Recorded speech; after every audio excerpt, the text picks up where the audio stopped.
Hello everyone. Last video में हम extensive और इंटेंसिव वेरिएबल के बारे में बात कर चुके हैं और कोई भी गिवन वेरिएबल एक्सटेंसिव है या इंटेंसिव है ये कैसे चेक करना है इसके बारे में भी बात कर चुके हैं। आज हम बात करेंगे state variable and non state variables के बारे में और कोई भी गिवन फंक्शन स्टेट वेरिएबल है या नॉन स्टेट वेरिएबल है ये कैसे चेक करना है इसके बारे में बात करेंगे। सबसे पहले बात करते हैं state variable and non state variables क्या होते हैं। सपोज हम लोगों ने एक प्रोसेस ले लिया, ठीक है, जिसमें एक सिस्टम इनिशियल स्टेट से फाइनल स्टेट में पाथ 1 से भी जा सकता है, पाथ 2 से भी जा सकता है, 3 से भी जा सकता है, 4 से भी जा सकता है, 5 से भी जा सकता है। यानी इनिशियल स्टेट से फाइनल स्टेट में जाने के लिए इसके पास डिफरेंट पाथ्स हैं। तब जब हमारा सिस्टम एक प्रोसेस में जाता है यानी एक सिस्टम के ऊपर कोई भी हम ऑपरेशन लगाते हैं तो उसके अंदर कुछ प्रॉपर्टीज़ होती हैं जो चेंज होती हैं। जैसे उसका टेम्परेचर, जैसे कोई भी प्रोसेस चल रहा है टाइम के साथ उसके टेम्परेचर में चेंज आ सकता है, प्रेशर में चेंज आ सकता है, उसकी वॉल्यूम में चेंज आ सकता है, वर्क में चेंज आ सकता है और इसकी हीट में चेंज आ सकता है। और भी बहुत सारी प्रॉपर्टीज़ हैं जिनमें चेंज आ सकता है। इनमें से कुछ प्रॉपर्टीज़ ऐसी होती हैं जो उसकी सिर्फ इनिशियल और फाइनल स्टेट के ऊपर डिपेंड करती हैं और कुछ प्रॉपर्टीज इसमें ऐसी हैं जो डिपेंड करती है कि कोई भी सिस्टम इनिशियल स्टेट से फाइनल स्टेट में किस पाथ से गया है। यानी कुछ प्रॉपर्टीज स्टेट डिपेंडेंट होती हैं और कुछ प्रॉपर्टीज उसकी पाथ डिपेंडेंट होती हैं। तो वो प्रॉपर्टीज यानी if A system moves initial state to final state then change in variables take place.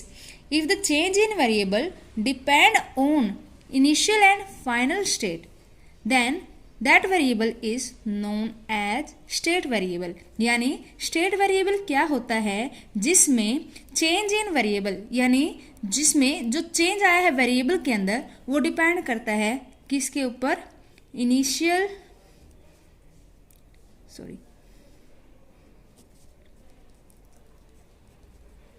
Initial and final state के ऊपर। यानी अब देखो, अब हमें पता है कि टेम्परेचर है, टेम्परेचर किसी भी सिस्टम का टेम्परेचर हर पॉइंट पे अलग अलग होता है। मतलब क्या है कि एक पर्टिकुलर टाइम पे किसी भी सिस्टम के पास एक टेम्परेचर की पर्टिकुलर वैल्यू होती है और ऐसे ही प्रेशर की भी पर्टिकुलर वैल्यू होती है और ऐसे ही वॉल्यूम की भी पर्टिकुलर वैल्यू होती है।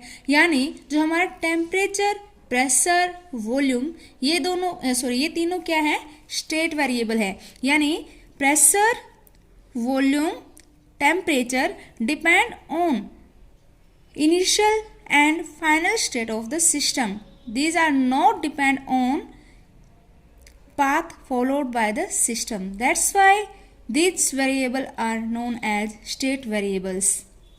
ठीक है। और हमारे पास कुछ वेरिएबल्स ऐसे होते हैं जो इनिशियल और फाइनल स्टेट के ऊपर डिपेंड नहीं करते और वो डिपेंड करते हैं कि हमारे सिस्टम ने इनिशियल स्टेट से फाइनल स्टेट तक जाने में कौन सा पाथ लिया है। यानी ये पाथ डिपेंडेंट होते हैं और जो वेरिएबल पाथ डिपेंडेंट हैं उनको बोलते हैं हम non state variable.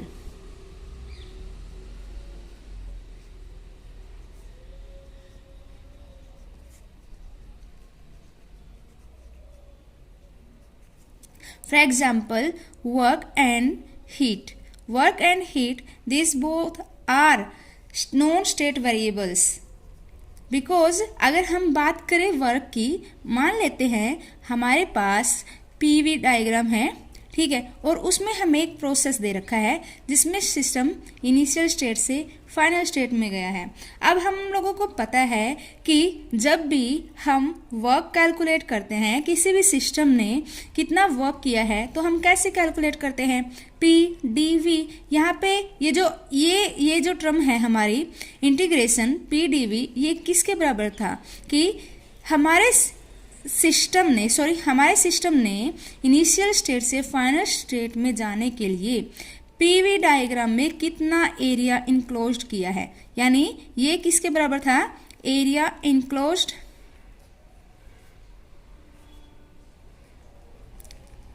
By the line on PV diagram.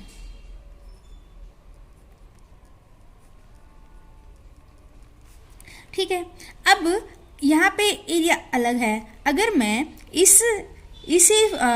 इसी प्रोसेस को मैं पाथ, ये मान लेते हैं पाथ 1 है, अगर मैं इसको पाथ 2 से लेके जाऊं तो अब यहाँ पे सिस्टम जा तो सेम रहा है इनिशियल स्टेट से फाइनल स्टेट में, बट यहाँ पे एरिया क्या हो जाएगा, पहले के मुकाबले कम हो जाएगा। यहाँ पे फर्स्ट पाथ में एरिया क्या है, ज़्यादा है, सेकेंड पाथ का जो एरिया है वो क्या है, कम है। यानी हमारा वर्क क्या डिपेंड कर रहा है, यह इनिशियल और फाइनल स्टेट पे डिपेंड नहीं कर रहा, वो डिपेंड कर रहा है कि इस सिस्टम ने इनिशियल स्टेट से फाइनल स्टेट में जाने के लिए कौन सा पाथ फॉलो किया है। तो हमारा work and heat, this both are non state variables. हमारे जो स्टेट वेरिएबल हैं उसके अंदर एक बात नोट करने की है कि जब भी हमारे यानी मतलब स्टेट वेरिएबल्स कैसे चेक करें कि ये स्टेट वेरिएबल है या नहीं। मान लेते हैं कि हमारे पास एक प्रोसेस है, ठीक है, हम साइक्लिक प्रोसेस ले लेते हैं। ओके, यहाँ पे यह सिस्टम पहले ए पोजीशन से बी में गया, बी से फिर वापस ए में आ गया, यानी यह कुछ टाइम के बाद वापस इनिशियल स्टेट में आ चुका है। तो अगर कोई भी वेरिएबल स्टेट वेरिएबल होगा तो मैंने पहले ही बताया कि उसके अंदर जो चेंज है वो डिपेंड करता है इनिशियल एंड फाइनल स्टेट में।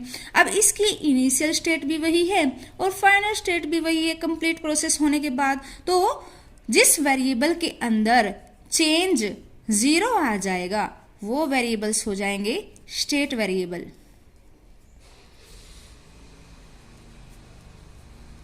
यानी हम कह सकते हैं change in state variables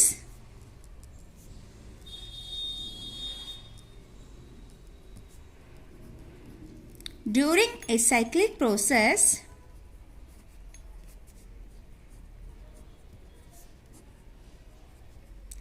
is 0। Okay, ये पॉइंट आपको नोट करना है।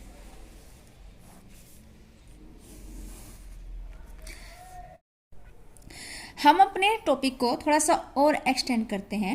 अब हमें पता है कि हमारे पास कुछ फंक्शंस होते हैं, जैसे इंटरनल एनर्जी है, हेल्महोल्ट्ज़ फ्री एनर्जी है, गिब्स फ्री एनर्जी है और इंथैल्पी है। ये जो प्रॉपर्टीज होती हैं हमारी, ये फंक्शन होती हैं किस किस का, जैसे ये फंक्शन है, हो सकती है प्रेशर का, वॉल्यूम का, टेम्परेचर का, एंट्रोपी का। तो अब हमारे जो ये फंक्शन है वो स्टेट फंक्शन भी हो सकते हैं और नॉन स्टेट फंक्शन भी हो सकते हैं। अगर हमारा कोई भी एक गिवन फंक्शन जो कि फंक्शन है स्टेट वेरिएबल्स का, तो वो फंक्शन स्टेट वेरिएबल भी हो सकता है और नॉन स्टेट वेरिएबल भी हो सकता है। ये ज़रूरी नहीं है कि कोई भी फंक्शन अगर वो स्टेट वेरिएबल्स का फंक्शन हो तो वो भी एक स्टेट फंक्शन ही होगा।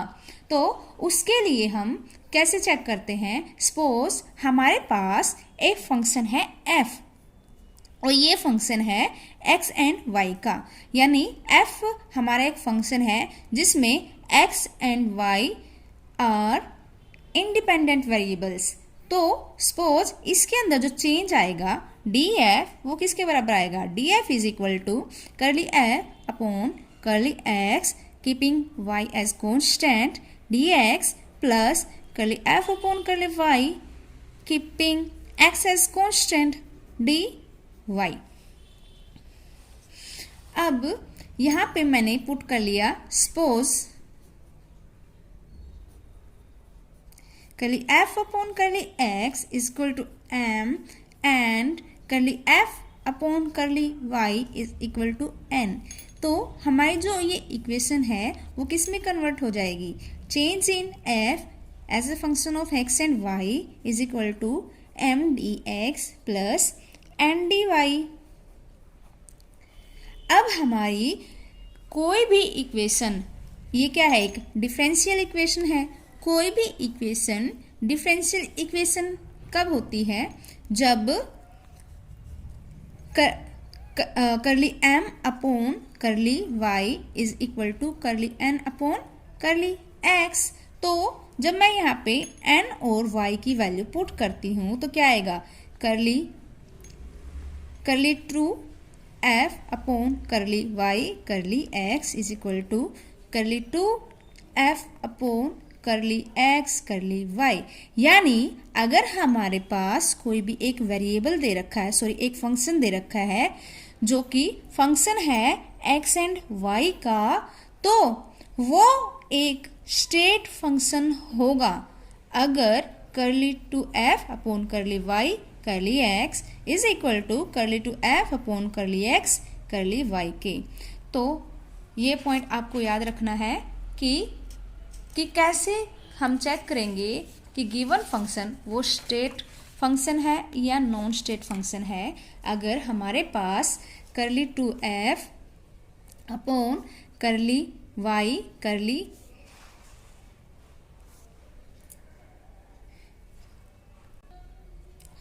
अगर हमारे पास करली two f upon curly y curly x is equal to curly two f upon curly x curly y, अगर ये कंडीशन हमारी फुलफिल हो जाती है तो हमारा जो f फंक्शन है f is a state function.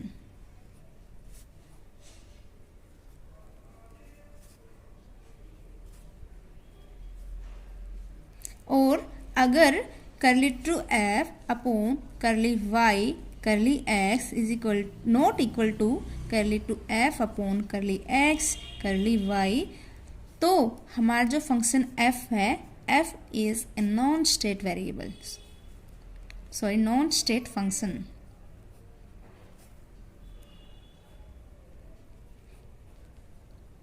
Okay, ये आपको नोट करना है। तो इन दोनों पॉइंट से हम क्या कह सकते हैं कि non state function are also known as non state function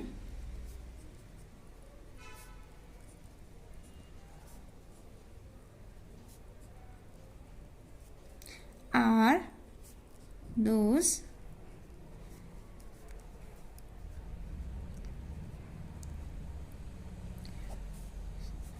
which does not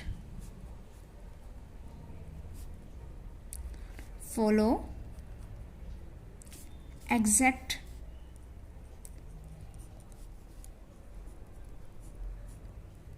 differential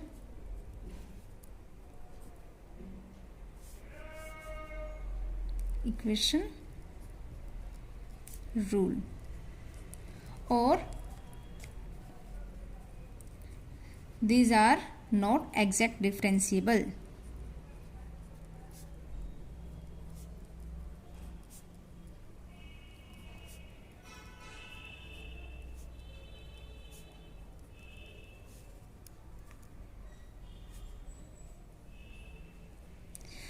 और इनको हम क्या बोल सकते हैं, these our path function.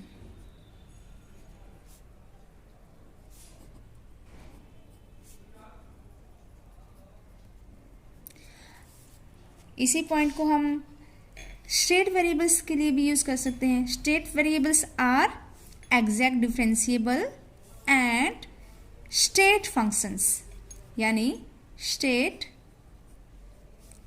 Variables are exact differentiable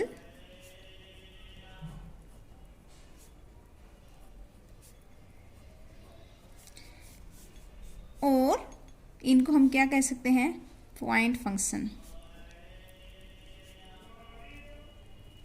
ये पॉइंट्स आपको याद रखने हैं क्योंकि कई बार वन लाइनिंग क्वेश्चंस भी आ जाते हैं।